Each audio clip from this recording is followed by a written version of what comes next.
So in the last class we are discussing general organic chemistry, and in the general organic chemistry we are discussing resonance part, right. तो resonance part की बात हो रही थी और उसी में जो है हमें बेसिकली आगे कंटिन्यू करना है। तो here if you work out on the questions, जैसे let's suppose that we are talking about this particular, ठीक है, कार्बो आयनाइंस। जैसे कार्बो आयनाइंस की अगर हम बात करें तो इसमें जो है यहाँ पे रेजोनेंस के साथ साथ जो है हमें बाकी चीज़ों पे भी ऑब्जर्व करना होगा। और अगर हम बाकी चीज़ों पे ऑब्जर्वेशन की बात करें तो in that we have to conclude that कि जो कार्बो आयनाइन है उसमें जो है रेजोनेंस की वजह से जो है अदर करेक्टर्स जो डेवलप हो रहे हैं वो क्या है। ओके, तो अदर करेक्टर्स के अगर हम पॉइंट आउट की बात करें तो let's suppose that there is a character which is associated the resonance, that is aromatic and anti aromatic.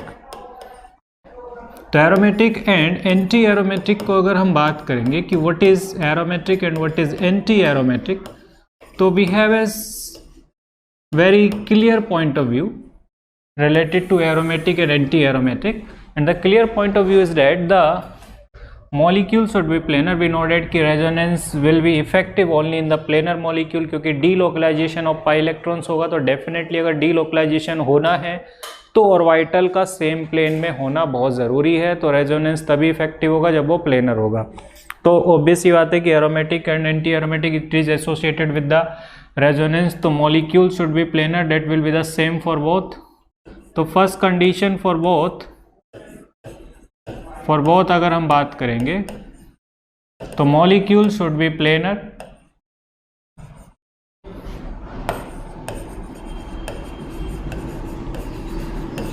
कि मॉलिक्यूल जो है वो प्लेनर होना चाहिए। On the other hand the next condition is that it should be a cyclic conjugated structure, कि यहाँ पे जो है एक साइक्लिक कॉन्जुगेटेड स्ट्रक्चर होना चाहिए। तो it should B a cyclic conjugated structure throughout the ring,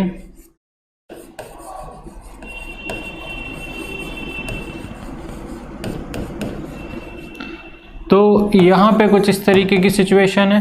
that is the next point. And at last जो हमारा थर्ड पॉइंट है, for aromatic the pi electrons should be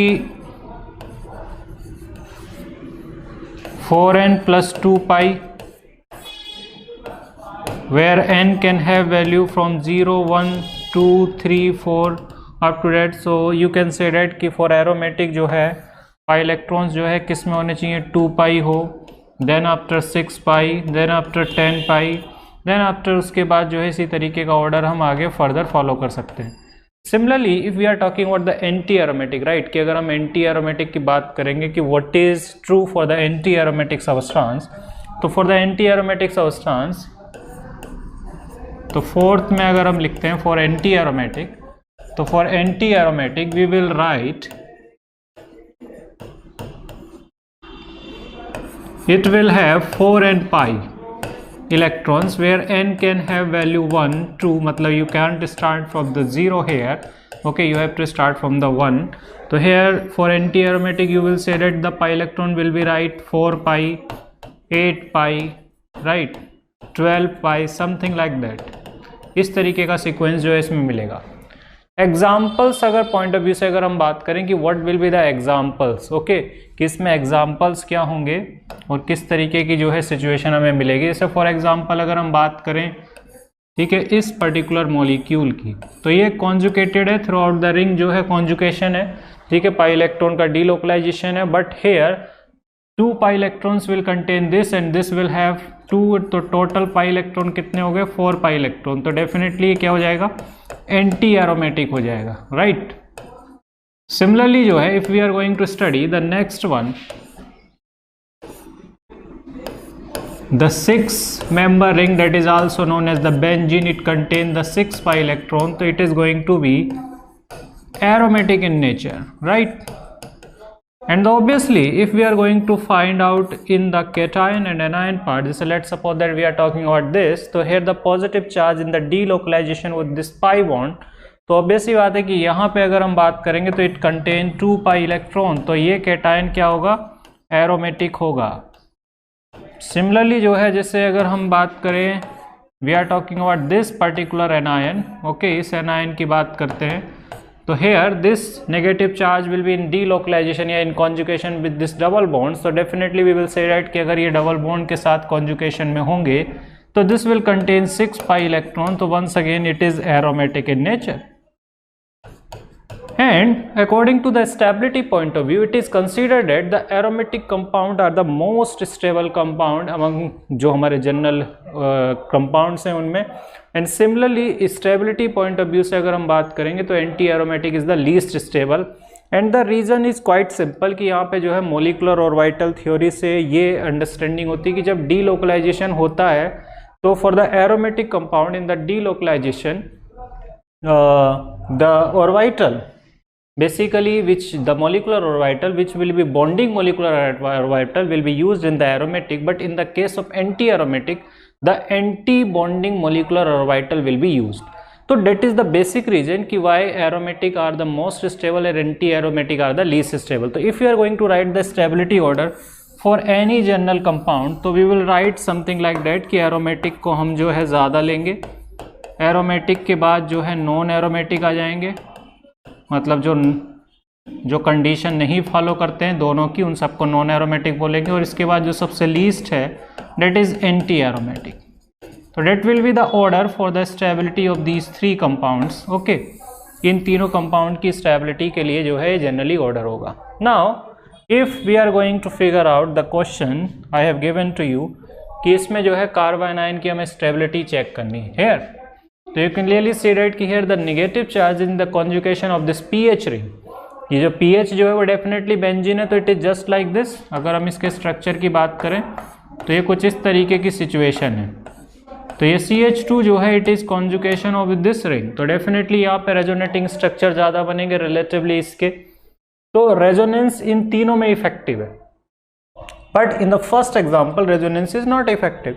So clearly we wants to compare the stability, then this will have the least stability। तो obviously 2 option तो हमारे बाहर हो गए A और B, तो definitely we have to choose between C and D and we can easily understand that as well। तो here we clearly know that कि this is a aromatic anion, तो एरोमेटिक की स्टेबिलिटी जो है non aromatic वालों से ज़्यादा होती है, तो बिकॉज ऑफ डेट S को हम प्रेफरेंस देंगे, S जो है सबसे ज़्यादा हो जाएगा। S के बाद हम Q को लेंगे क्योंकि यहाँ पे ज़्यादा रेजोनेटिंग स्ट्रक्चर बनेंगे रिलेटिवली S के, तो डेफिनेटली जो है हमारा आंसर क्या हो जाएगा, C ऑप्शन। तो C will be the right answer, okay. Then after if we move to the next question, तो इन द नेक्स्ट क्वेश्चन अगर हम फिगर आउट करें तो यहाँ पे जो है पूछा जा रहा है the different situation, here we are talking about the stability of carbocation, कि कार्बोकेटायन जो कि हमारा रिएक्शन इंटरमीडिएट है उसकी स्टेबिलिटी जो है इसमें कैसे कंपेयर करेंगे और कैसे जो हम इसको फिगर आउट करेंगे कि what will be the stability of carbocation. तो here you can clearly say that कि यहाँ पे देखो ये एरोमेटिक है, ये एरोमेटिक है because here it have 6 pi electron, तो once again you will have the same reason and you can say that कि यहाँ पे जो है इसमें सिर्फ हाइपर कॉन्जुगेशन इन्वॉल्व होगा, इसमें रेजोनेंस और इसमें रेजोनेंस, तो इसमें रेजोनेटिंग स्ट्रक्चर जो है ज़्यादा बनेंगे, तो क्लियरली यहाँ पे जो है हम P को जो है सबसे ज़्यादा लेंगे, देन आफ्टर जो है R, then Q, then S। तो ऑब्वियसली बात है कि यहाँ पे जो है हमारा स्टेबिलिटी का ऑर्डर क्या हो जाएगा, ये वाला P, R, Q, S। तो that will be our answer for this particular question कि यहाँ पे जो है कार्बोकेटायन की स्टेबिलिटी कुछ इस ऑर्डर में होगी। इसके बाद जो है जैसे ये थोड़े से इंटरेस्टिंग एग्जांपल्स भी होते हैं जनरली, जो है कई बार ये क्वेश्चंस का पार्ट रहे हैं, तो अगर ये कई बार क्वेश्चंस का पार्ट रहे हैं तो इसमें कैसे इसको हम समझेंगे और किस तरीके से जो है इसको फिगर आउट करेंगे इस क्वेश्चन को, तो उसको हम देख लेते हैं। तो यहाँ पे देखो, if you wants to answer it then you can answer it, okay, कि what will be the right option for this particular question. तो अगर आप चाहते हैं इसका आंसर देना तो आप जो है आंसर दे सकते हैं, otherwise I will explain। तो first of all you have to figure out the nature of NO2 on the basis of its position, okay, तो NO2 के अगर हम रिलेशन की बात करते हैं पोजीशन के पॉइंट ऑफ व्यू से, तो you will simply say that कि NO2 here with respect to ortho position, तो it will act as -M and -I group, but we know that कि resonance will be a dominant effect with respect to the inductive, right, कि resonance जो है वो ज़्यादा dominant effect होता है किसके रिलेटिव, इंडक्टिव के रिलेटिव, तो डेफिनेटली जो है -M विल बी डोमिनेंट, तो -M जो है डोमिनेंट होगा।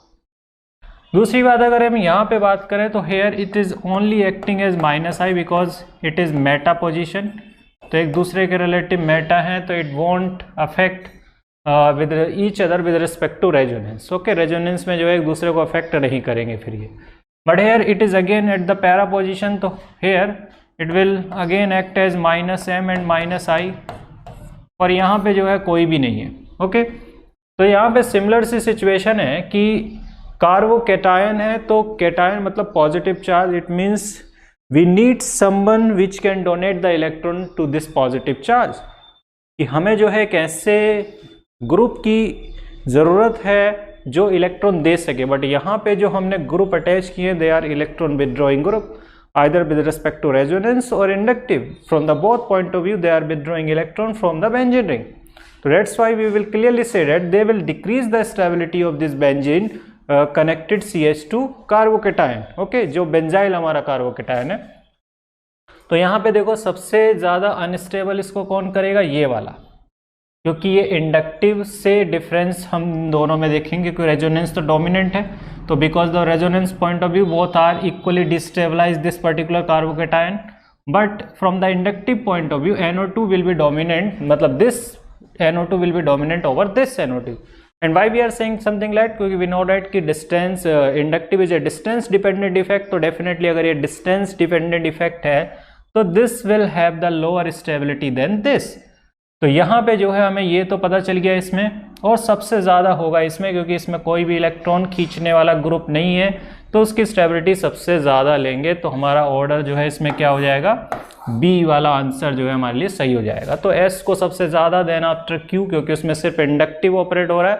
Then after with respect to the resonance we will write P and R, मतलब आर एंड पी, ऑब्वियसली बात है आर को ज़्यादा लेंगे क्योंकि यहाँ पे ये इंडक्टिव से हम इसको ज़्यादा स्टेबल मान रहे हैं उसके रिलेटिव। अब देखिए इसमें हाइपर कॉन्जुगेशन का रोल है, और इस क्वेश्चन में जो है हाइपर कॉन्जुगेशन के पॉइंट ऑफ व्यू से इसको एक्सप्लेन करना है, CH3 इंडक्टिव में कैसा रोल प्ले करता है और हाइपर कॉन्जुगेशन में कैसा रोल प्ले करता है, उसको जो है ध्यान देना है।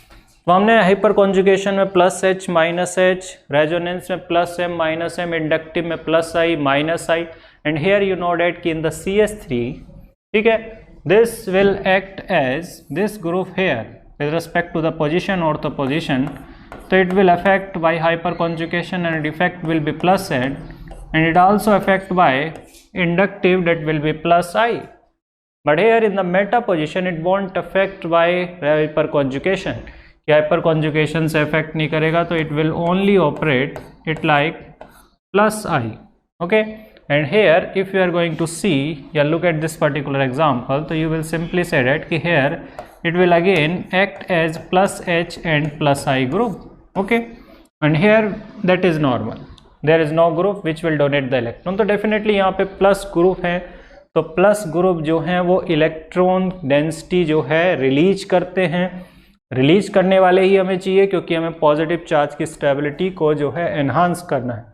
तो एक सिंपली जो है वी विल से डेट कि अगर हमें पॉजिटिव चार्ज की स्टेबिलिटी को एनहांस करना, then we will say that कि this particular this cation will have the higher possibility, क्योंकि ये दोनों इक्वल हो जाएंगे हाइपर कॉन्जुगेशन से, तो inductive will generate the difference, तो ये ज़्यादा क्लोज है रिलीजिंग ग्रुप, तो डेफिनेटली इसकी स्टेबिलिटी हम ज़्यादा लेंगे और उसकी स्टेबिलिटी जो है हम कम लेंगे। तो from that point of view we will say that कि P will be the most stable then R, then we will write Q, तो यहाँ पे ऐसा जो है हमें कहाँ मिल रहा है, यहाँ पे ऑर्डर मिल रहा है, ओके। तो C will be the right answer, कि हमें जो है कौन सा आंसर सही मिल रहा है, C आंसर जो है राइट हो जाएगा।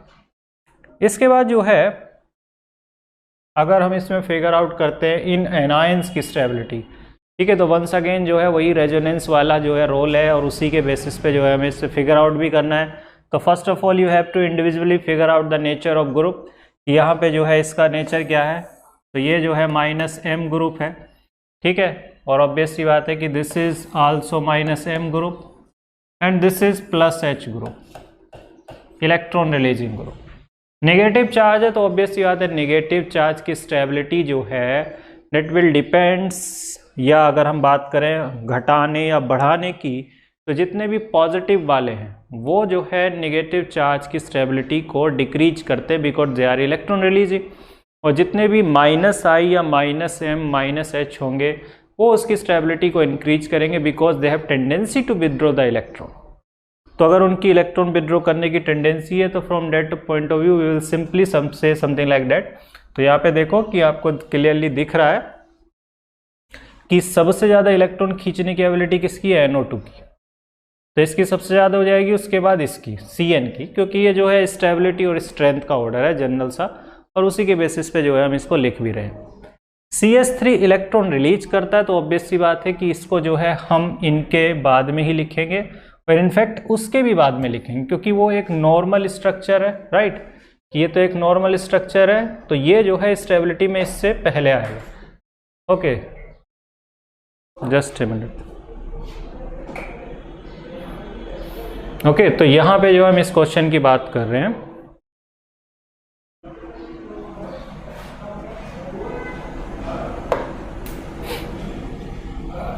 ओके, तो इसमें जो है सिंपली हम बोलेंगे कि what will be the right answer. तो राइट आंसर में जो है हम लिखेंगे PQSR। तो PQSR जो है हमें कहाँ पे मिल रहा है, तो ये डी ऑप्शन जो है ये हमारा करेक्ट हो जाएगा। ओके, अब जो है इसके बाद अगले क्वेश्चन की बात करते हैं। तो next question is related to the stability of carbanion. Once again जो है कार्बोनाइन की बात कर रहे हैं, तो इसमें जो है क्या स्टेबिलिटी ऑर्डर होगा। तो is anyone wants to tell me कि what will be the stability order for this carbanion. Okay, तो here if we wants to compare the stability, तो we know that कि this is completely plus H group, but here H to NH we can move from left to right, तो you can say that कि the Cl will increasing, तो Cl जो है और that is electron withdrawing group, तो definitely बहुत easy हो जा रहा है कि यहाँ पे Cl के नंबर से इसको फिगर आउट कर लो। तो आंसर बहुत सिंपल है, S, R, Q and P। ठीक है, तो इस तरीके का जो है हम ऑर्डर जो है देखेंगे। तो अगर आंसर की बात करें तो our answer will be this, the B option will be the correct, right, कि एस विल बी द, ठीक है, have the highest stability, then R, then Q, then P. Okay, तो इसके बेसिस पे हम इसको फिगर आउट कर रहे हैं। ओके, तो ये क्वेश्चन भी बहुत इंपॉर्टेंट है क्योंकि इस तरीके के क्वेश्चंस आ चुके हैं मेंस वगैरह के एग्जाम में और नीट में भी आ चुके हैं। इस तरीके के पैटर्न जो है कि यहाँ पे जो है कौन सी रिएक्शन है जो फॉरवर्ड डायरेक्शन में प्रोसीड करेगी। ओके, कौन सी रिएक्शंस को हम बोलेंगे कि फॉरवर्ड डायरेक्शन में प्रोसीड करेगी, तो क्या जो है इसमें हम बोल सकते हैं। ओके, तो here if we are going to figure out the answer of this question, then we will compare the acidic strength. Okay, कि वहाँ पे जो है वो H+ आयन एक दूसरे को सप्लाई कर सकते हैं कि नहीं। तो डेफिनेटली कॉन्जुगेट बेस से देख रहे हैं, ये एल्केन का कॉन्जुगेट बेस है, यहाँ कार्बन के ऊपर जो नेगेटिव चार्ज आएगा that will be resonance stabilize by this 3 pH ring, right, कि 3 जो pH रिंग है वो इस नेगेटिव चार्ज को रेजोनेंस स्टेबलाइज करेंगी। तो ये रिएक्शन तो फॉरवर्ड डायरेक्शन में प्रोसीड करेगी without any doubt. And this is picric acid, ठीक है, इसको हम बोलते हैं two four trinitrophenol, and two four trinitrophenol is known as the picric acid. तो picric acid have the higher acidity then H2CO3। तो H2CO3 से मतलब कार्बोनिक एसिड से ज़्यादा एसिडिटी होगी, तो ऑब्वियसली वो इसको H+ आयन सप्लाई कर देगा HCO3- को। तो अगर इसको H+ सप्लाई करता है तो it will going to convert into H2CO3। तो अगर ये H2CO3 में कन्वर्ट होगा तो डेफिनेट सी बात है कि फिर जो है ये अनस्टेबल होता है, तो ये इजीली डिकम्पोज हो जाएगा किसमें, CO2 और H2। तो this will also proceed, there will be no problem with that कि ये जो है ऐसा। Then after we will move to this particular question. तो यहाँ पे देखो कि यहाँ पे 2 कार्बोनाइल ग्रुप हैं, तो इंडक्टिव से भी और रेजोनेंस से भी both will stabilize the conjugate base. मतलब ये जो एनायन हमने बनाया है और इसमें रेजोनेंस भी बना लिया है, तो ये भी जो है पॉसिबल है, क्योंकि इसमें भी जो है टॉटोमेरिज्म में हमने देखा था कि यहाँ पे जो इनॉल वाल बनता है उसमें कंटेंट काफ़ी हाई होता है, तो equilibrium is favoured in the forward direction. तो that's why we will clearly say that कि this reaction will proceed in the forward direction. Now there is one option left, तो that is quite simple as well. तो that is phenol, and here the phenol the CH3. Okay, जैसे मैंने आपको एक acidity का order लिखवाया था, तो if you remember that acidity order then you simply see that कि फिनॉल जो है उसकी जो एसिडिक स्ट्रेंथ है वो कम होती है किससे, H2CO3 से, और ऊपर से हमने CH3 जोड़ दिया, मतलब जो इलेक्ट्रॉन रिलीजिंग ग्रुप है जो कि एसिडिटी डिक्रीज करते हैं, राइट. तो from that point of view we will simply say that कि अगर ये इलेक्ट्रॉन रिलीजिंग ग्रुप है +S से, तो इसकी एसिडिटी तो फिनॉल से भी कम होगी. तो अगर इसकी एसिडिटी फिनॉल से भी कम होगी तो definitely we will say that कि यहाँ पे ये जो है इसको H+ नहीं दे सकता. तो अगर वो इसको H+ नहीं दे सकता तो it won't convert into the H2CO3. तो अगर इसको H+ नहीं देगा तो ये H2CO3 में कन्वर्ट नहीं होगा. And if it is not going to convert into the H2CO3 तो डेफिनेटली जो है CO2 इवॉल्व नहीं होगा. इट मीन्स डैट कि ये रिएक्शन प्रोसीड नहीं होनी चाहिए थी, ठीक है, फॉरवर्ड डायरेक्शन में. तो that's why this will be our right option, D answer. Okay, तो इसलिए हमने डी को चूज किया है क्योंकि यहाँ पे जो है ये इसको प्रोटॉन नहीं दे सकता, तो डेफिनेटली जो है फिर H2CO3 नहीं बनेगा कार्बोनिक एसिड, तो CO2 इवॉल्व नहीं हो सकती. ओके, तो I think is it clear to you. Then we will move to the next question. Okay, तो in the next question then once again this is the same way, the question is asking us कि in which reaction, ठीक है, मतलब which reaction does not proceed in the forward direction. तो once again you have to choose the same way. तो यहाँ पे देखो OH- है और ये जो है SH वाला है, तो ये तो सिंपल है, ये तो इससे प्रोटॉन ले लेगा, राइट. सल्फर वाले हाइड्रोजन की एसिडिटी ज़्यादा होती है. और यहाँ पे CH3- है, एल्केन का कॉन्जुगेट बेस है, that is easily extract the hydrogen from the alcohol, right, क्योंकि एल्केन जो है उनके कॉन्जुगेट बेस काफ़ी पावरफुल होते हैं. तो ऑब्वियस सी बात है कि यहाँ पे ये इजीली प्रोटॉन इससे एक्सट्रैक्ट कर लेगा. नाउ यहाँ पे अगर हम देखें तो यहाँ पे हम OH ले रहे हैं और ये इथेनॉल है, और हमें पता है कि H2O जो है that is stronger acid than alcohols, right. We know that कि H2 जो है एल्कोहल से स्ट्रोंगर एसिड होता है एक्सेप्ट CH3OH, और ये CH3OH तो है नहीं, इट इज C2H5OH. तो डेफिनेट सी बात है कि इनके बीच में एसिड बेस रिएक्शन नहीं हो सकती. तो ये तो हमारा ऑप्शन क्लियर हो गया. Let us check this particular option. तो यहाँ पे H- है, तो H2 तो बहुत बाद में आता था. जैसे हाइड्रोजन गैस की अगर आप ऑर्डर में बात करोगे तो वो तो काफ़ी नीचे था, राइट, एल्काइन से भी नीचे था. तो डेफिनेट सी बात है कि ये तो आसानी से इससे H+ निकाल लेगा, मतलब इनके बीच में एसिड बेस रिएक्शन हो जाएगी. तो from this option we will clearly say that कि C will be the right answer, कि यहाँ पे जो है C क्या होगा, राइट आंसर होगा. तो जो एसिड बेस का जो ऑर्डर जो एक्सप्लेन किया गया था उसी पर्टिकुलर ऑर्डर के अकॉर्डिंग जो है we can simply understand that कि इनमें जो है कैसे हम फिगर आउट करेंगे कि which reaction will proceed in the forward direction and which will not. Okay, तो दैट इज क्वाइट सिंपल. तो that is only depends on the order which I have told you in the previous classes कि किस में कौन ज़्यादा acidic strength रखेगा. Okay, तो if you remember that particular order then you can solve easily these type of question. Now let's move to these question. So here we are discussing about acidity and basicity of substances. So while we are discussing acidity and basicity, so before that we have to understand some few things related to the acidity and basicity. Whenever we are deciding the acidity for a substance, then we are comparing the stability of its conjugate base. जैसे कोई भी अगर हम acid की बात करेंगे तो उसके कॉन्जुगेट बेस की स्टेबिलिटी जितनी ज़्यादा होगी, ठीक है. तो कोई एसिड है तो after leaving H+ ion it will form conjugate base plus H+ ion. तो जो एसिडिक स्ट्रेंथ है और एक कॉन्जुगेट बेस डेफिनेटली जो है क्या होगा, एक एनायन होगा, राइट. ऑब्वियस बात है H+ देगा. तो ये तो एसिडिक स्ट्रेंथ की अगर हम बात करेंगे तो the acidic strength is directly proportional to stability of conjugate base. तो स्टेबिलिटी ऑफ कॉन्जुगेट बेस पे डिपेंड कर रहा है, एंड वी नो डेट कि स्टेबिलिटी ऑफ कॉन्जुगेट बेस में कॉन्जुगेट बेस इज एनायन.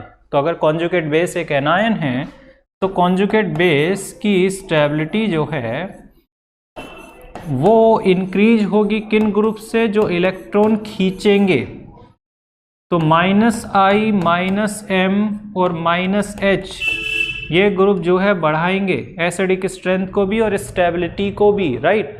कि अगर कोई भी माइनस वाले हैं तो वो स्टेबिलिटी और एसिडिक स्ट्रेंथ दोनों बढ़ाएंगे। एसिडिक स्ट्रेंथ में कई बार आपको के का ऑर्डर पूछेगा, ठीक है, तो के डायरेक्टली प्रोपोर्शनल होता है एसिडिक स्ट्रेंथ और पी के इनवर्सली प्रोपोर्शनल होगा, क्योंकि पी के is in negative logarithm of के, राइट। अब देखो इस तरीके से इसको लिखते हैं, तो यहाँ पे देखो कि ये जो है स्टेबिलिटी बढ़ाते हैं और ये जो होते हैं प्लस वाले जितने भी होंगे उनका काम होता है स्टेबिलिटी घटाना कॉन्जुगेट बेस की। तो अगर ये कॉन्जुगेट बेस की स्टेबिलिटी डिक्रीज करेंगे तो क्लियरली जो है एसिडिक स्ट्रेंथ को भी डिक्रीज करेंगे। That is quite simple to understand, that is exactly opposite. मतलब you can easily write down for the base कि अगर हम बेस की बात करेंगे तो उसमें क्या होगा, ठीक है, उसको भी देखेंगे। तो अगर हम बेस की बात करते हैं तो बेस में जो है चीजें क्या होती हैं कि बेस में हम इसको जब H+ देते हैं तो H+ लेने के बाद it will convert into conjugate acid.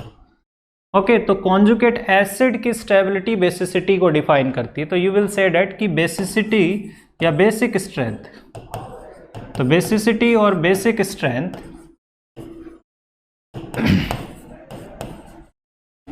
is directly proportional to stability of conjugate acid। तो stability of conjugate acid पे ये directly depend करता है। We will write something like that। And if we are talking about the conjugate acid तो definitely it is a cation। ये जो है generally क्या होने वाला है, कैटायन होने वाला है। तो we know that कि for cation या stability of conjugate base जो कि एक कैटायन है, ये किस तरीके से अफेक्ट होगा एक्सटर्नल ग्रुप के हेल्प से। तो stability of conjugate acid it will be increased by plus group, मतलब plus M plus H and plus I group, और decreased by minus group, right। तो just opposite to that जो हमने वहां पे लिखा था। तो ये विल सिंपली से डेट कि वहां पे एसिडिक स्ट्रेंथ जो बढ़ाते हैं जो ग्रुप वो बेसिक स्ट्रेंथ घटाते हैं। तो you have to remember this कि यहाँ पे जो है कौन एसिडिक स्ट्रेंथ को बढ़ा रहा है, कौन एसिडिक स्ट्रेंथ को डिक्रीज कर रहा है, क्योंकि that is quite important to understand कि कौन बढ़ा रहा है और कौन घटा रहा है। ओके, तो अब इस सिचुएशन के बाद अगर हम इसमें बात करें इस क्वेश्चन को फिगर आउट करने की, जैसे इस क्वेश्चन में और बेंजोइक एसिड के केस में मैं तुम्हें एक थोड़ा सा और एक हिंट देता हूँ, that is quite important as well, कि जैसे हम एनिलीन के डेरिवेटिव की बात करें, बेसिसिटी ऑफ एनिलीन की।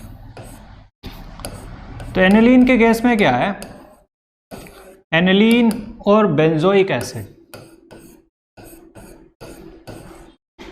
तो यहां पे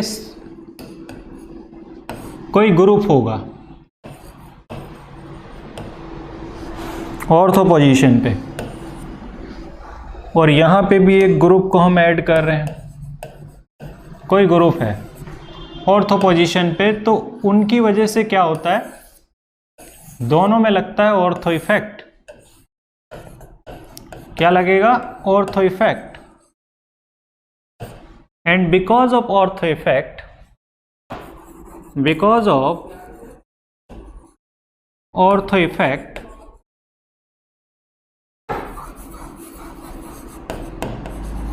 basicity of aniline will be least. Aniline derivative, okay, इससे जो बनेगा तो इसलिए उसको डेरिवेटिव वर्ड यूज करते हैं।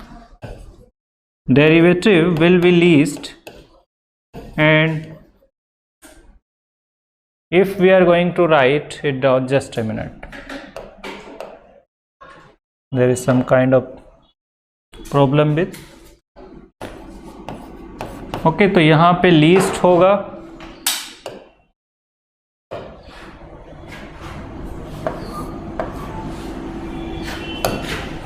और यहां पे जो है अगर हम बात करेंगे तो acidity will be highest because of ortho effect.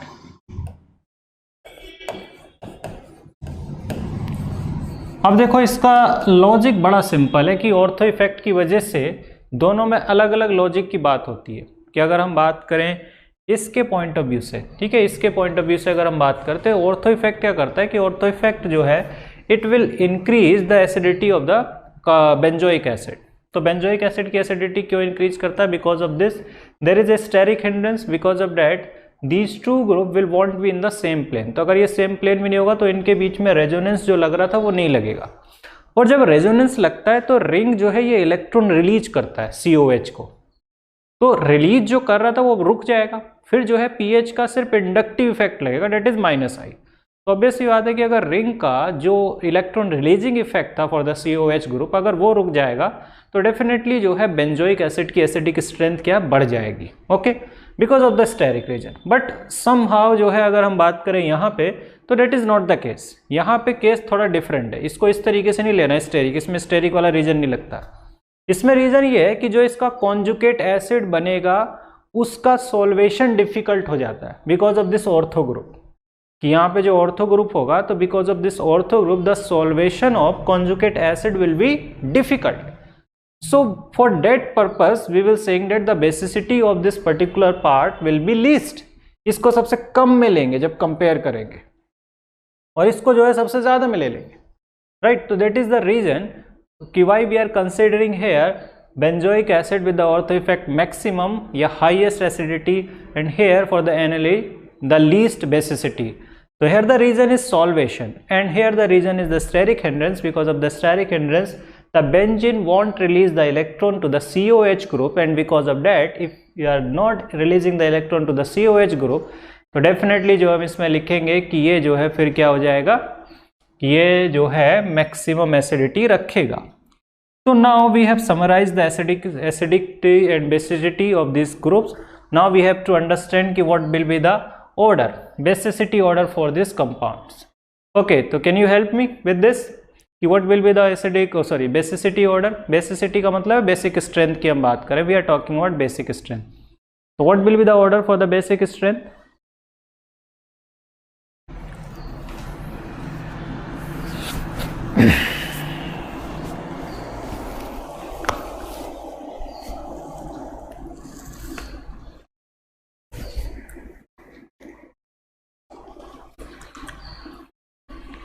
Okay, तो यहाँ पे देखो कि इसमें जो है ये किस टाइप का ग्रुप है, -M वाला, ये जो है कैसे ग्रुप है, +I,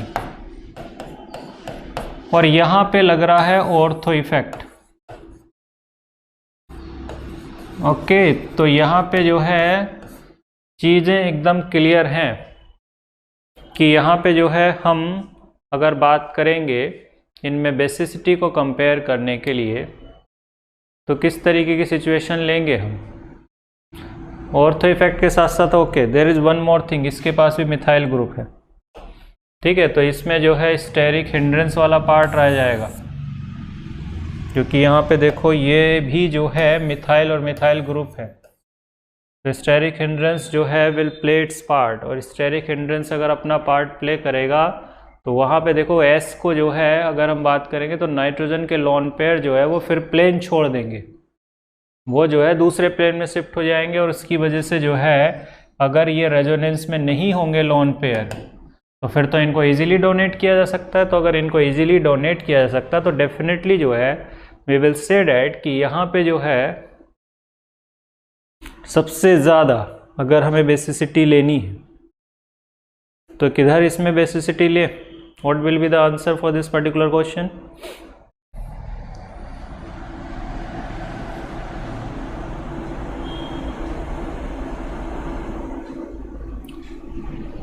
So here you will get this answer, right?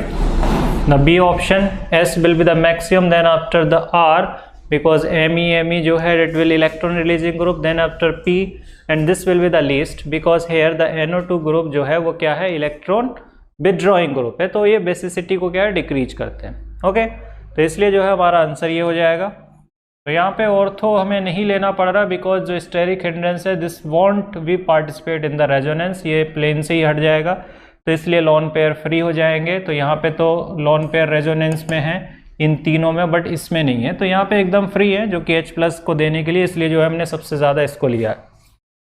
Okay तो इसके बाद जो है इस क्वेश्चन पे फिगर आउट करते हैं, that is for the phenol की we wants to compare the acidity of phenol, तो we will see the nature of group, ठीक है, जस्ट लाइक दैट। तो यहाँ पे देखो नेचर क्या है, प्लस H, और अगर इंडक्टिव को भी साथ में लिखे तो ये वी नो डेट कि इसमें जो है because of the difference in size and energy the resonance is not effective in case of chlorine और अदर हेलोजन एज वेल, ठीक है, ब्रोमीन एंड आयोडीन।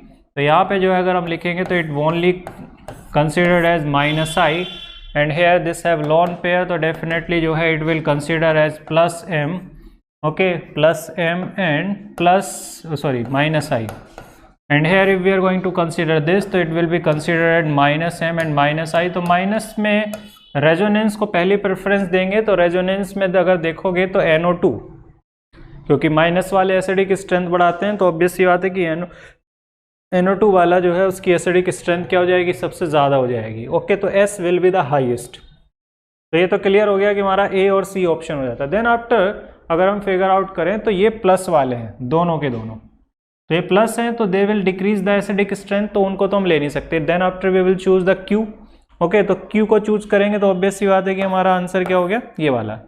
अब उसमें भी क्या है कि हमने P को R के ऊपर हमने, ठीक है, लिया है। क्यों लिया है, क्योंकि वी आर सेइंग दैट कि रेजोनेंस का इफेक्ट जो है ज़्यादा लगता है, चाहे वो डिक्रीज करे चाहे इंक्रीज करे, दोनों में ही जो है उसको ज़्यादा कंसीडर करना होता है। Because of that hyperconjugation उतना इलेक्ट्रॉन रिलीज नहीं करेगा जितना ये कर देगा, तो अगर ये ज़्यादा इलेक्ट्रॉन रिलीज करेगा तो ऑब्वियस ये बात है कि एसिडिक स्ट्रेंथ को ये ज़्यादा डिक्रीज करेगा।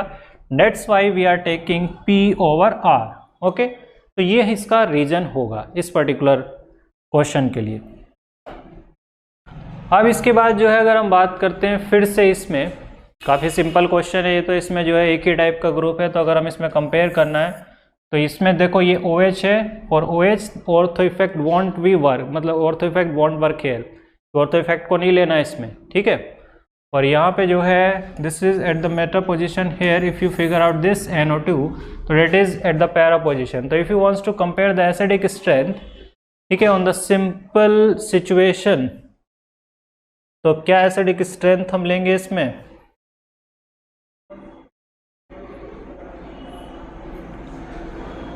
तो यहाँ पे देखो कि इसमें जो है -M -I and this will only operate -I and this will operate -M and -I। तो अगर ऐसे इसको फिगर आउट करेंगे तो you will think it like that कि इसमें जो है P को ज़्यादा लेना चाहिए, क्योंकि P और R में रेजोनेंस तो सेम लग रहा है, एक ही जैसा लग रहा है रेजोनेंस, क्योंकि इसमें भी -M लग रहा है उसमें भी -M, but the difference will be from the inductive, और इंडक्टिव में जो है ये ज़्यादा क्लोज है, तो तुम्हें लग रहा होगा कि ये ज़्यादा एसिडिक होना चाहिए, क्योंकि यहाँ पे इलेक्ट्रॉन खींचने वाले तो एसिडिक स्ट्रेंथ बढ़ाते हैं, तो ये ज़्यादा खींचेगा। But there is one more situation है, and the situation is that कि there will be a intramolecular hydrogen bonding here, intramolecular hydrogen bonding. तो ये जो इंट्रामोलिकुलर हाइड्रोजन बॉन्डिंग होगी, because of that the hydrogen is engage with the oxygen of nitrogen, NO2 group, तो उसकी वजह से अगर हम बात करेंगे तो ये रीजन है हमारा एसिडिक स्ट्रेंथ इसका कम होने का रिलेटिवली R के, सिर्फ R के रिलेटिवली, दोनों का अगर हम रिलेटिव कंपैरिजन करें। तो यहाँ पे अगर हमें P को ज़्यादा लेना चाहिए था, इसका मतलब कि कुछ स्टूडेंट इसमें ये ऑप्शन भी चूज कर सकते थे PRQS, बट इसमें जो है because of the intramolecular hydrogen bonding we will select R over P। तो R को जो है हम P पे सेलेक्ट करेंगे, ओके। तो यहाँ पे जो है हमारा आंसर क्या हो जाएगा, तो हमारा answer will be this, sorry A option. तो हम जो है इसमें लिखेंगे RPQS, तो that will be the right answer for this question. इसमें जो है इस तरीके की सिचुएशन के अकॉर्डिंग जो है इसको ऐसे एक्सप्लेन किया जाएगा। अब देखो यहाँ पे अगर हम इस क्वेश्चन की बात करें तो ये भी फिनॉल डेरिवेटिव है, और यहाँ पे भी जो है इस ग्रुप के नेचर के बेसिस पे जो है हम इसको जस्टिफाई करेंगे। तो यहाँ पे जो है इसका जस्टिफिकेशन करेंगे तो +M -I, here it is only acting as -I and here it is only, sorry, it is acting as +M -I।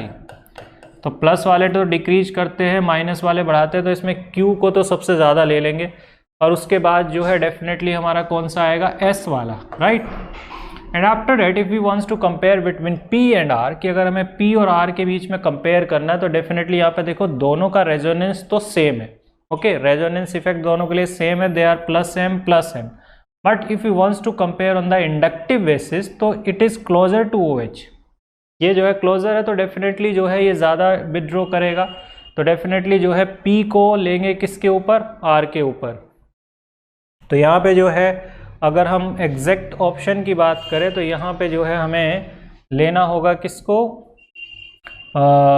Q, जैसे इसमें ऑप्शन में थोड़ा सा मिस्टेक है तो you have to rectify it, तो Q को लोगे, उसके बाद जो है Q के बाद जो है किसको लेना है, ठीक है, S को, देन P और देन R। तो यहाँ पे हाइड्रोजन बॉन्डिंग की पॉसिबिलिटी नहीं है तो उसी के बेसिस पे जो है इसमें आंसर जो है नहीं बनाया है, बट हाइड्रोजन बॉन्डिंग इसने कंसीडर करके इसको इस तरीके होना है similar to NO2, but that is won't be true here, okay.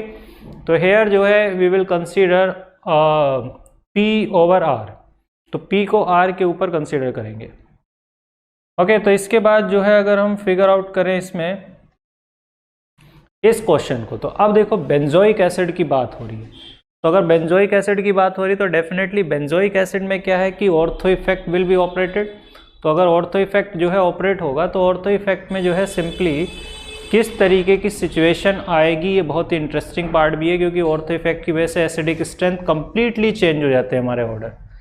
तो यहाँ पे देखो कि ये हमारा, वैसे तो यहाँ पे तो जो तुम जनरल सिचुएशन में लगाओगे वही आएगा, -m - I, only -I because of the meta position, and here you will simply say that if it is on the para position so that will be -m - I, so definitely if we are going to write it, okay, तो we will simply say that कि अगर दोनों -m है तो दोनों अगर -m है तो सिर्फ इंडक्टिव रोल प्ले कर सकता था, उससे भी ज़्यादा था, but here ortho effect will be dominant.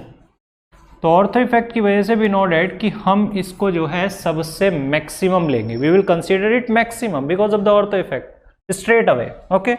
जब भी इस तरीके की सिचुएशन आएगी तो इट डजेंट मैटर कि what kind of group of this, इसका कोई फर्क नहीं पड़ता कि NO2 है, CH3 रिलीजिंग है कि ठीक है विदड्रॉइंग है, उससे कोई लेना देना नहीं है, just we have to straight away consider it कि this will be the stronger acid या स्ट्रोंगेस्ट एसिड। तो P के बाद आ जाएगा R के बाद आ जाएगा Q, देन आफ्टर लीस्ट आ जाएगा S, क्योंकि वहाँ पे कोई भी किसी तरीके का इफेक्ट काम नहीं कर रहा, ओके। तो इसमें अगर हम आंसर की बात करेंगे तो P R Q S, तो definitely B will be the right answer, okay, कि B जो है हमारा राइट आंसर हो जाएगा इसके लिए। इसके बाद जो है अगर हम फर्दर क्वेश्चन बात करें, ठीक है, तो यहाँ पे देखो कि इसमें जो है वही इंटरेस्टिंग फैक्ट जैसे मैंने बोला कि हमें ये कंसीडर ही नहीं करना होता है कि किस टाइप का ग्रुप है, just we have to straight away decide that कि what will be the answer on the basis of that. Yes, no effect of hydrogen bonding, क्योंकि यहाँ COH है, वल्की ग्रुप है, स्टेरिक हिंड्रेंस है, hydrogen bonding की कोई possibility नहीं है, सिर्फ ऑर्थो इफेक्ट लगेगा, okay. Now here if you are going to figure out at this, तो CH3 एंड दिस CH3, तो यहाँ वैसे तो इसको देखना ही नहीं है, मैंने कई बार बोल भी दिया है कि don't have to observe that कि what is the nature of this group, if it is present at the ortho group then because of the steric hindrance these two should not be in the same plane, because of that benzene won't release the electron for COH group, अगर वो electron release नहीं करेगा तो -I के जैसा ही करेगा, तो ortho effect की वजह से इसका तो सबसे ज़्यादा ले लेंगे विदाउट काउंटिंग द नेचर को देखना ही नहीं है, बाकी में देखना है नेचर को, तो ये तो मैक्सिमम हो जाएगा। अब देखो यहाँ पे ये कैसा हो जाएगा, सिर्फ +I, यहाँ पे ये +H है +I है, प्लस वाले तो एसिडिक स्ट्रेंथ घटाते हैं, तो ऑब्वियस सी बात है कि सबसे लीस्ट हो जाएगा R, ठीक है, और इसके बाद हम किसको लेंगे, S को, क्योंकि इसमें जो है कोई भी इलेक्ट्रॉन रिलीज करने वाला नहीं है और इसमें दोनों में इलेक्ट्रॉन रिलीज करने वाले हैं, तो हमारा आंसर हो जाएगा PS देन आफ्टर Q फिर R। तो ये ऐसा हमें ऑप्शन दिख रहा है, इसमें दिख रहा है C ऑप्शन PSQR, ओके, तो that will be the right answer for this. इसमें जो है PSQR जो है ये हमारा करेक्ट आंसर हो जाएगा। तो ऑर्थो इफेक्ट की वजह से हमने CH3 वाले को स्ट्रेट अवे मैक्सिमम लिया है, क्योंकि because of the ortho effect जो है इसकी एसिडिक स्ट्रेंथ सबसे ज़्यादा होगी, okay, that's what I am telling you in the ortho effect कि इसमें जो है बेंजोइक एसिड के लिए क्या कंसीडर करना है। अब देखो एनिलीन वाला क्वेश्चन भी आ गया और इसमें भी जो है तुम्हें इसको फिगर आउट करना होगा इन द सेम वे, और ऑर्थो इफेक्ट का जो है एप्लीकेशन को जस्टिफाई करना होगा इसके लिए भी कि क्या जो है इसकी एप्लीकेशन है। तो ये जो वेरिएबल एग्जांपल्स हैं it will help you to clear your concept. Okay, ये वेरिएबल एग्जांपल तुम्हें हेल्प करेंगे कि सीधे तरीके से कॉन्सेप्ट एकदम क्लियर हो जाए। तो यहाँ पे देखो ये रहा ऑर्थो इफेक्ट सीधे सीधे, तो ऑर्थो इफेक्ट है तो ये तो लीस्ट हो जाएगा स्ट्रेट अवे, मतलब क्यू सबसे लास्ट होना चाहिए। ओके, क्यू को जो है हमें क्या लेना है, सबसे लास्ट। तो यहाँ पे देखो ऑप्शन नहीं दिया है तो डोंट वरी अबाउट दैट कि ऑप्शन नहीं दिया तो उससे फर्क नहीं पड़ता है, ठीक है। आंसर्स गलत हो सकते हैं बट हाँ एग्जाम में जैसे अगर हमें इस तरीके की सिचुएशन चूज करनी है then we will say something different about that, but here we will simply say that कि यहाँ पे जो है हमारा ये जो है सबसे लीस्ट होगा क्यू वाला, ठीक है। इसके बाद जो है देखो इसमें जो है इसका नेचर कैसा होगा, -i and here it have nature +m -i। तो रेजोनेंस में डोनेटिंग है तो s will have the highest basicity, then after this s के बाद जो है हम किसको लेंगे, p को, और p के बाद जो है हम लेंगे r को, देन आफ्टर q को, मतलब इन दोनों को एक्सचेंज कर दो, ठीक है। तो हमारा आंसर जो है अगर हम बात करेंगे तो यहाँ पे इसको अगर हम रेक्टिफाई करें तो it will be r then q, तो q will be the least, okay, because of the ortho effect. तो ऑर्थो इफेक्ट की वजह से q जो है वो सबसे कम हो जाएगा। Then we will move to the next part, ठीक है। तो ये भी देखो ये भी इसी तरीके की सिचुएशन है, यहाँ पे भी जो है ऑर्थो इफेक्ट की वजह से इसको स्ट्रेट अवे सबसे कम लिख दो, ठीक है। q सबसे लीस्ट होगा और मुझे लग रहा है एक ही ऑप्शन है जिसमें q सबसे लीस्ट दे रखा है, बट उसको चेक कर लेते हैं कि इट इज करेक्ट और नॉट। तो here you will simply say कि here NO2 is -i group only because they are meta position with respect to each other. यहाँ पे पैरा है तो it will act as -m -i, खींचने वाला है तो सबसे कम हो जाएगा, ठीक है। तो s, लेकिन हाँ इससे कम नहीं होगा, ये सबसे कम हो जाएगा। तो बाकी इन तीनों में देख लेते हैं क्या ऑर्डर होगा। तो इसमें तो कुछ भी नहीं है, तो सबसे ज़्यादा बेसिसिटी इसकी होगी तो p और देन r देन s और फिर लीस्ट में सबसे q को रख देंगे, मतलब ये हमारा स्ट्रेट अवे ऑप्शन हो गया, ओके। मतलब जो ऑर्थो इफेक्ट वाला है उसको तो ऑर्डर से थोड़ा अलग ही निकाल देना है, ठीक है। जैसे मैंने आपको बोला बेंजोइक एसिड में उसको सबसे फर्स्ट रख देते हैं स्टार्टिंग में, एनिलीन के केस में उसको लीस्ट सबसे पीछे की तरफ ले जाएंगे, और बाकी जो 3 बचते क्योंकि 4 ही दिए होते हैं जनरली, उसके बेसिस पे जो है हम ऑर्डर कंपेयर कर लेंगे। तो इसको इग्नोर कर दिया जाए तो बाकी अगर हम देखें PRS में तो इजीली हम देख सकते हैं ये तो विड्रॉइंग वाले हैं, तो ये तो बेसिसिटी डिक्रीज करेंगे, इसमें कोई ग्रुप नहीं है तो इसकी बेसिसिटी सबसे ज़्यादा होगी। तो definitely we will say that कि P then after R then S और लीस्ट हो जाएगा Q, okay.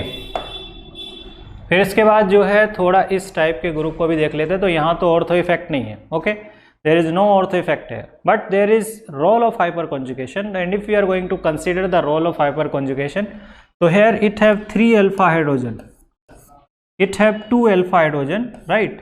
So if you are focusing on this particular group, that is CH2 and CH2 have the 2 alpha hydrogen, and this is CH3, this is have the 3 alpha hydrogen. And here if you are comparing this particular carbon with this, so it will have 1 alpha hydrogen, and here this will have the 0 alpha hydrogen. तो now you can clearly understand that कि अगर यहाँ पे 0 alpha hydrogen है तो definitely जो है हम इसमें बोलेंगे कि ये सबसे ज़्यादा इलेक्ट्रॉन रिलीजिंग एबिलिटी रखेगा, क्योंकि ये +H ग्रुप इसमें लग रहा है, इसमें भी +H ऑर्डर है, इसमें भी +H है, और इसमें सिर्फ इंडक्टिव है। +H में भी अगर हम कंपेयर करेंगे तो इसमें ये हाइपर कॉन्जुगेशन सबसे ज़्यादा डोमिनेंट है क्योंकि अल्फा हाइड्रोजन सबसे ज़्यादा है। तो because of that we will simply say that कि PQR स्ट्रेट अवे, मतलब सीधा सा ऑप्शन हो गया, P सबसे ज़्यादा फिर Q देन R और सबसे लीस्ट हो जाएगा S। तो इस तरीके का ऑप्शन हमें दे रखा है, पहला ऑप्शन ही दे रखा है, राइट। तो हमें इलेक्ट्रॉन रिलीजिंग ग्रुप चाहिए थे क्योंकि बेसिसिटी की बात हो रही है, ओके। तो बेसिसिटी में जो है सबसे ज़्यादा बेसिसिटी होगी P की और सबसे लीस्ट होगी S की।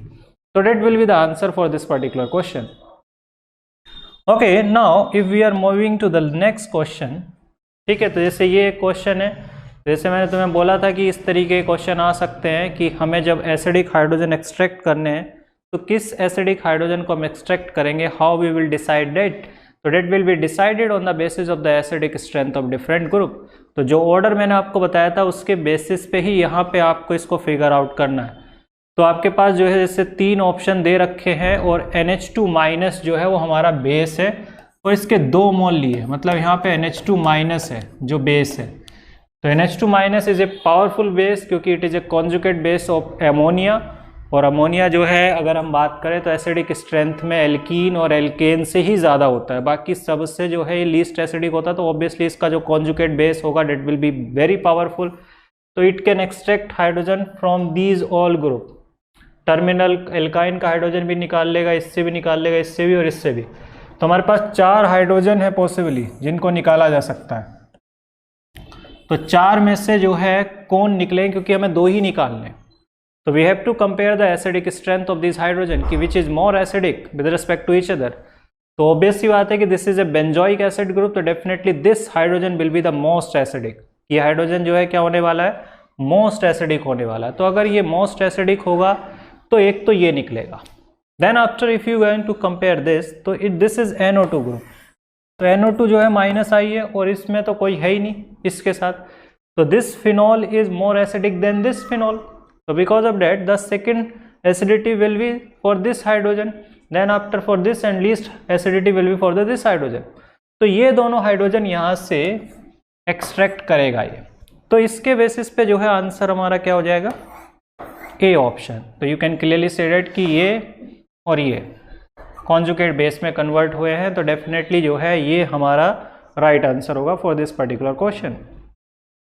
Okay, then after we will move to the next one.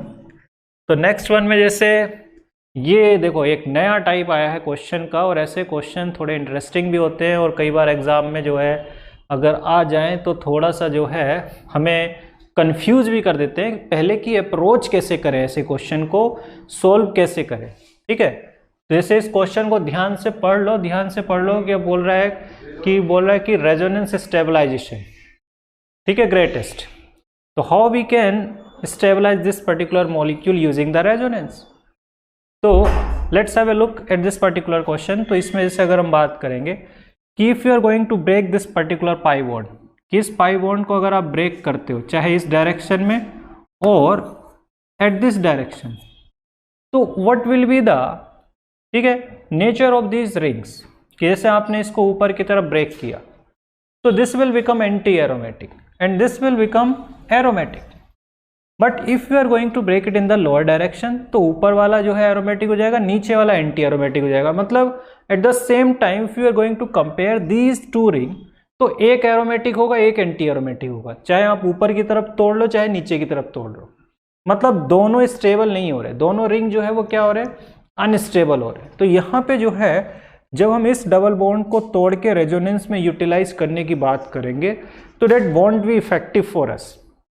और क्यों इफेक्टिव नहीं होगा, वो इसलिए इफेक्टिव नहीं होगा क्योंकि इसमें दोनों रिंग जो है वो एरोमेटिक का पार्ट नहीं बन रही हैं, या इवन अगर नॉन एरोमेटिक भी होता तब भी चल जाता। But here the one ring will be anti aromatic with respect to the other, और एंटी एरोमेटिक तो लीस्ट स्टेबिलिटी रखते हैं, तो इसको तो हम चूज नहीं कर सकते। ओके, कि इसको तो ब्रेक नहीं कर सकते। दूसरी टाइप, इसी क्वेश्चन को एक डिफरेंट वे में भी पूछा जाता है, और वो डिफरेंट वे होता है कि मतलब the rotation around the pi bond, मतलब the question is related to the rotation around the pi bond.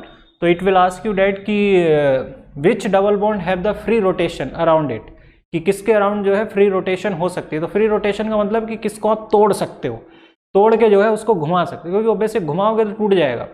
तो यहाँ पे जैसे इसको घुमाओगे टूटेगा तो पॉजिटिव निगेटिव देने पड़ेंगे, तो यहाँ पे तो जो है नहीं दे सकते, क्लियरली पॉसिबल ही नहीं है, क्योंकि अगर हम पॉजिटिव नेगेटिव देंगे तो यहाँ पे एक एरोमेटिक और दूसरा एंटी एरोमेटिक बन जाएगा, राइट।